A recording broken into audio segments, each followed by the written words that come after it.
Have you ever been told, you just need more discipline? That little piece of advice you've probably heard 1,000 times. But what if I told you that you're not lacking discipline at all? That the real problem is something else, something that's way more fixable than you think. I'm talking about friction. Yep, friction. Wait, friction? Isn't that something you find in physics class? Stick with me for a second, I'll explain. So here's the thing. We live in a world that glorifies hustle culture. Discipline is everywhere. Whether it's Instagram posts, TikToks, or even the teachers, parents, and people around you, the advice is always the same. You just need more discipline. But what if that's not the problem at all? What if you're just dealing with too much friction in your life? Too many little roadblocks that make getting things done feel impossible, no matter how hard you try to stay disciplined. Let's think about it for a second. How many times have you sat down to study only to get distracted by your phone? Or felt overwhelmed by a huge to-do list so you just freeze? That's not a lack of discipline, that's friction.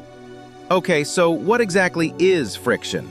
I'm not talking about the kind of friction you feel when you rub your hands together and they get warm. I mean the mental, environmental, and emotional friction that gets in the way of what you need to do. It's anything that makes your goal harder to reach, that adds resistance to your flow.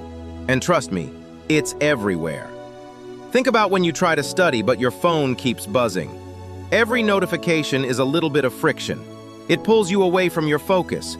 You get distracted and suddenly 30 minutes have gone by and you've done nothing but scroll through social media. That's friction in action.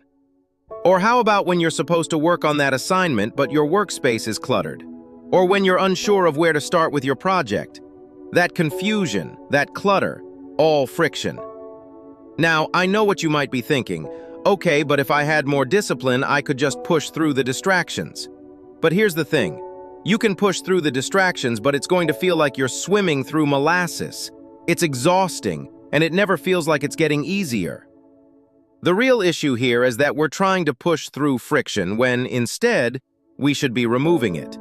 It's like trying to run a race with a backpack full of rocks. Sure, you can do it, but you're making it 10 times harder on yourself. Why not just remove the rocks in the first place? So, if we're not just supposed to power through and force more discipline, how do we deal with this friction? Well, here are a few ways to start removing it from your life, one step at a time. Step 1. Eliminate environmental friction. First, let's talk about your environment. If your study space is cluttered or full of distractions, that's a huge source of friction. Remove your phone, or at least turn off the notifications. Clear your desk. Set up your space in a way that encourages focus. The fewer distractions, the less friction. It's about making the easy choice the right choice. Step 2. Simplify your tasks. Next, simplify your tasks. You've probably heard that before, but let's break it down. When you're staring at a huge assignment or a big project, it's easy to get overwhelmed. So break it into smaller steps. That big project? Turn it into 5 smaller tasks. Each of those tasks should be simple and easy to tackle. The easier it is to get started, the less friction you'll face. Step 3. Mindset shift. Now let's talk about mental friction. How often do you beat yourself up for procrastinating? Or think, I just need to be more disciplined? That's extra friction, and it's draining your mental energy. Instead, focus on the small wins. Celebrate even the least progress. If you get one thing done today, that's one thing you didn't have to do tomorrow. Here's the thing. High performers don't have more discipline than you. What they have is a system that works with them, not against them. They've figured out how to reduce friction so they're not constantly fighting distractions. That's the key difference. High performers don't just work harder, they've designed a system that makes things easier. Take athletes, for example. You might think they succeed through sheer discipline, but the truth is they've created routines that reduce friction. They don't just push through the pain, they've built a system that supports their goal from the start.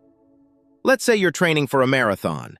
Instead of pushing yourself to run farther every day, high performers build a training plan that includes rest, nutrition, and mental strategies. The friction is minimized because they're not trying to do everything at once. It's a system, not just hard work. The same goes for CEOs and top students. They're not constantly grinding. They've created systems for delegating tasks, blocking distractions, and focusing on what really matters. This reduces friction in their workflow, leaving them free to focus on the important stuff. And for students, high performers don't just study harder. They simplify their tasks, break projects into smaller chunks, and create environments that help them stay focused. High performers also automate as much of their day as possible. They set up routines that don't require a lot of decision-making. Why? Because fewer decisions mean less friction. They've taken the guesswork out of their days and created a structure that flows smoothly. Take creative people like writers or artists. They know the importance of minimizing friction. They set up environments where they can work uninterrupted, keeping distractions at bay and sticking to their creative process. By removing friction, they don't have to wait for inspiration. They've created systems where inspiration comes naturally. The best part? These systems don't have to be complicated. They're simple, repeatable habits that keep things moving forward. So if you want to get more done, you don't need more discipline. You just need to reduce friction in your life and build a system that works with you, not against you. So here's your challenge. Start noticing where the friction is in your own life. Is your workspace a mess? Is your phone distracting you too much? Are you mentally beating yourself up for not being perfect? These are all things you can fix, and once you do, everything gets easier. I want you to try something tonight. Set up your workspace, break your task into smaller steps, and most importantly, stop beating yourself up for not being disciplined enough. There's no shame in needing to reduce friction. That's where the real magic happens. Let's level up together. Start mastering your mind, one theory at a time. And if this video helped you, don't forget to hit that subscribe button. I'm excited to keep growing with you. Until next time, stay focused, reduce your friction, and let's make things happen.